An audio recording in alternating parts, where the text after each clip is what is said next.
Hello and welcome back to the Encryption Edge. I'm White Hackthorn. Today we're going to talk about not just technology, hardware, or code.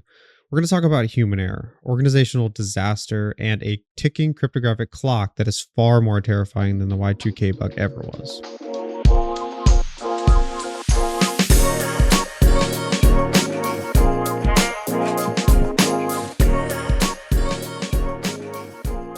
So our story begins not with a bug, but with a promise.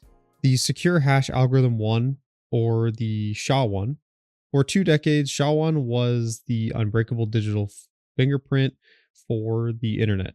It was the foundational trust for everything from your secure bank login to code signing. It was sort of the bedrock of public key infrastructure, or PKI. Um, but in this digital world, bedrocks can crumble.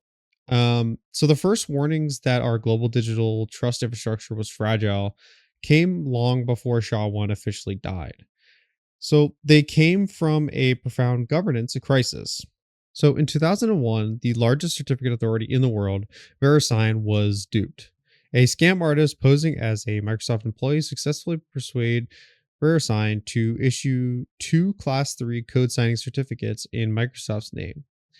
This was not just a flaw in the Microsoft's product itself, it was a devastating failure of VeriSign's vetting process, which VeriSign later attributed simply to human error. So the fallout was almost immediate and critical. Anyone possessing these fraudulent keys could digitally sign malicious code, Trojans, viruses, or ActiveX controls, making them appear to be legitimate, trusted updates from Microsoft. The disaster was compounded because VeriSign's code signing certificates did not contain a critical feature. The certificate revocation list um, distribution point, or the CDP point, meaning the browser and operating systems like Windows could not automatically check the central revocation list to see that the certificates were invalid. Microsoft had to scramble, issuing a special critical patch MS01-017 to then manually push the revocation information out to millions of computers, demonstrating that the failure of one trusted partner immediately threatened the entire ecosystem's integrity. So, a decade later, the system suffered an even more spectacular collapse. As we discussed in last week's episode, in 2011, the Dutch certificate authority Diginotar was utterly compromised. An attacker gained access by exploiting known vulnerabilities in outdated publicly facing web server software and using weak administrative passwords, a litany of basic security failures later exposed in the Fox IT audit. The attacker was inside for nearly 2 months, signing at least 531 rogue certificates that we know of, for domains including Google, Skype, and Microsoft. So that attack was the conduct man in the middle espionage against roughly 300,000 users, mostly in Iran. And when the breach was discovered not by Diginotar, but by a worried Gmail user in Iran, the trust system exploded.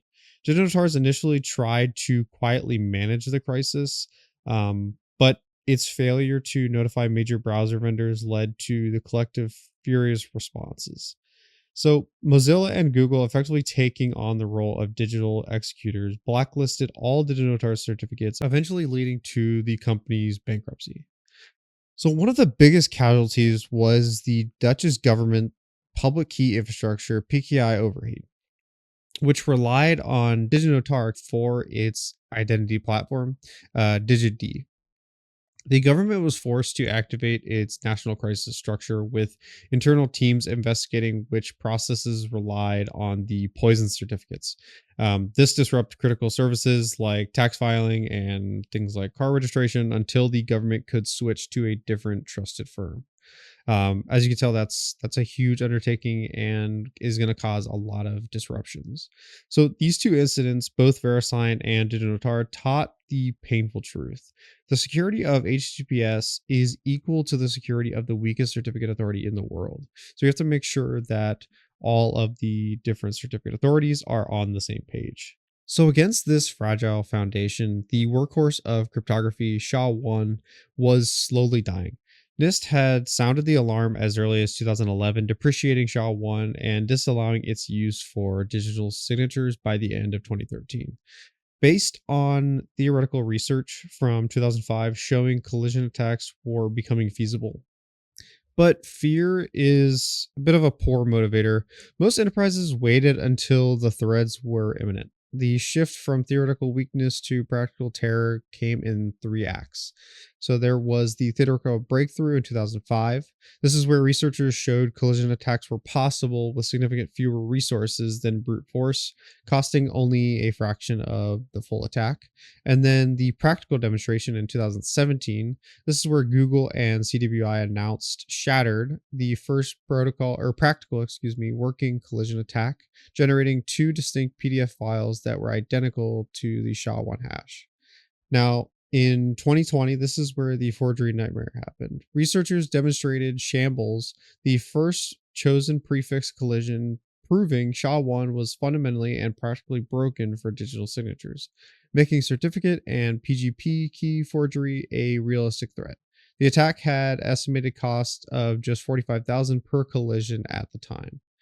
Now, finally, industry heavyweights enforced the deadline. Microsoft reviewed SHA-2, required SHA-2 for all Windows updates starting in July 2019. The major browsers like Google Chrome phased out the trust for SHA-1 certificates, displaying security warnings for non-compliant sites as early as 2014.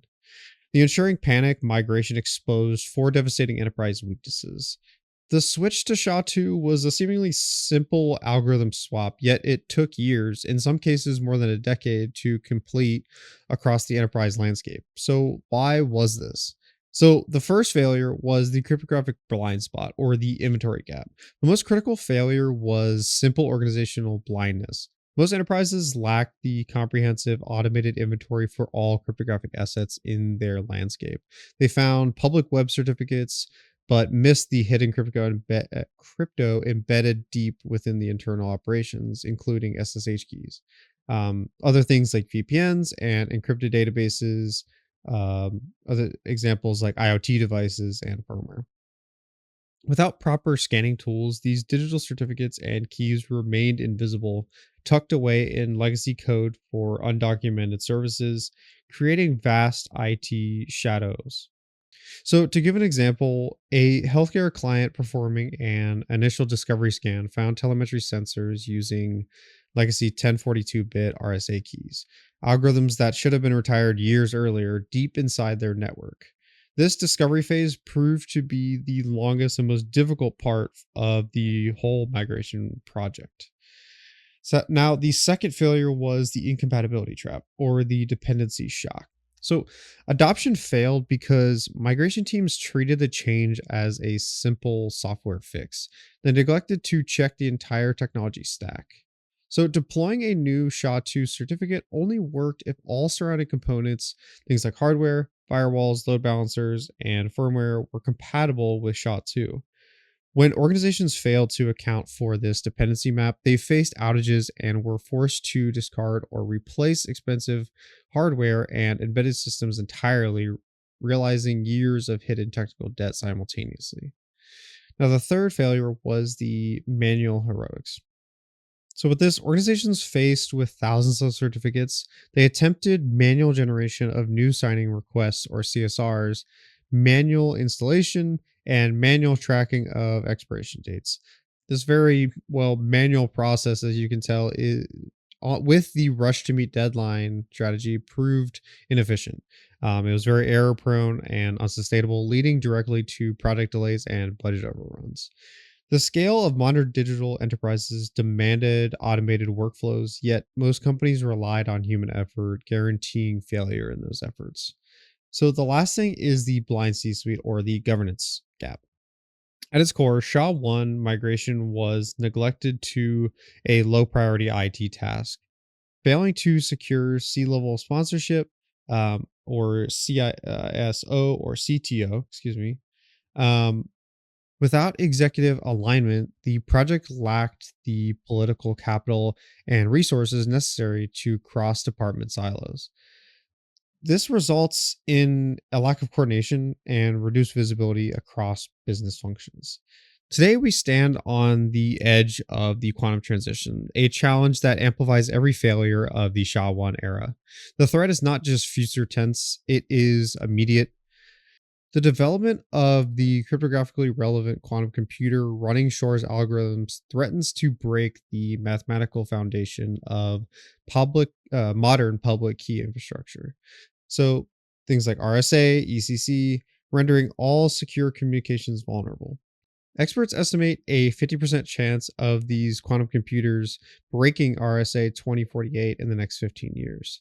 With some organizations like Germany's BSI working under the hypothesis that the quantum computers will be available in the early 2030s. The transition is now a race against time driven by the Harvest Now Decrypt Later threat. Adversaries are already archiving encrypted traffic today, knowing that a future quantum computer can unlock these secrets years from now. This means that any data requiring long term confidentiality, intellectual property, sensitive customer data, or national secrets must be protected today with quantum resistant methods, or it is already going to be compromised. Theory is that it's technically secure today, but with the Harvest Now Decrypt Later, like we talked about, they're going to take that information and save it for when that information can be decrypted. So it is important to make sure that all that information is being protected with these new algorithms. The technical difficulty of this transition, though, makes the SHA-1 swap look like a walk in the park. Um, the key size shock is something that people are talking about. It's a standard 2048-bit RSA key is only 256 bytes. New quantum safe keys based on lattice or hash based or cryptography, are roughly 10 times larger than RSA keys. This dramatic size increase creates severe network overhead and storage constraints. So for high value, long lived IoT and embedded devices with limited secure storage, this is a crisis. Things like pacemakers or industrial controls. So furthermore, certain stateful hash-based key implementations are expected to teeter into gigabyte territory, making adequate storage a fundamental design challenge for manufacturers. These devices must be designed now to be field upgraded to survive the quantum transition over their long service lives. Performance and latency friction is another huge uh, point of error for this kind of transition. So, the critical bridge to quantum safety is hybrid cryptography, combining quantum vulnerable algorithms like ECC with NIST approved PQC schemes like Kyber and Dilithium. This will ensure maximum security during the transition itself. However, hybrid key exchange features inherently affect latency and throughput compared, to classical protocols. For latency sensitive applications like voice or video transmissions, the increased bandwidth overhead can noticeably impact performance, meaning organizations must implement rigorous testing to evaluate the operational costs against the guaranteed security benefit. As we move forward in the timeline for PQC, the transition dates are non negotiable. While the US sets a target for full migration by 2035, the European Union is even more aggressive, mandating that critical infrastructure must be secured with PQC no later than the end of 2030. So SHA-1 taught us a lot. It taught us that if you wait for the final breaking point to act, that you've already failed. Success in PQC era is defined by crypto agility. It is the capability to quickly and seamlessly replace and adapt cryptographic algorithms, protocols, and keys without system disruption. So, to actually achieve this resilience, enterprises must first secure the C suite mandate, making PQC and CISO led enterprises risk priority, not an IT checklist, by educating leadership on the HNDL imperative and aligning the PQC roadmap with strategic enterprise priorities like compliance and data longevity. Secondly, conduct a deep inventory scan using specialized cryptographic telemetry and code analysis tools to map every asset across all protocols. That's things like TLS, VPN, SSH, and IoT firmware. And prioritize remediation based on HNDL risk. That is classifying data by how long it needs to survive the quantum decryption threat. So third is an overhaul on PKI and hardware, immediately enhancing foundational infrastructure like hardware security modules, HSMs, and key vaults to support a vast larger PQC key sizes and extending certificate authority workflows to issue the new hybrid certificate formats. Finally, test performance. So by launching mandatory pilot programs or proof of concepts using NIST approved algorithms like Kyber and dilithium, in hybrid mode, it will allow you to measure and mitigate the real world impact on latency and bandwidth before any enterprise wide deployments begin. So you kind of get to dip your toes in the water on how this will perform and what disruptions it may cause. The complexity of PQC is far greater than SHA-2, but the required discipline is about the same: foresight, governance, and scale. The time to mandate is longer than the predicted time until the CRQC is plausible. So that's those quantum computers. The digital world is demanding a leap of faith backed by the meticulous planning and survival of your organization depends entirely on making that leap now. Thank you guys for listening in to our story time today. If you guys have any topic suggestions, you can leave us a comment if you're over there on YouTube, or you can email us at info@encryptionconsulting.com. Thanks again, and I'll talk to you guys in the next one.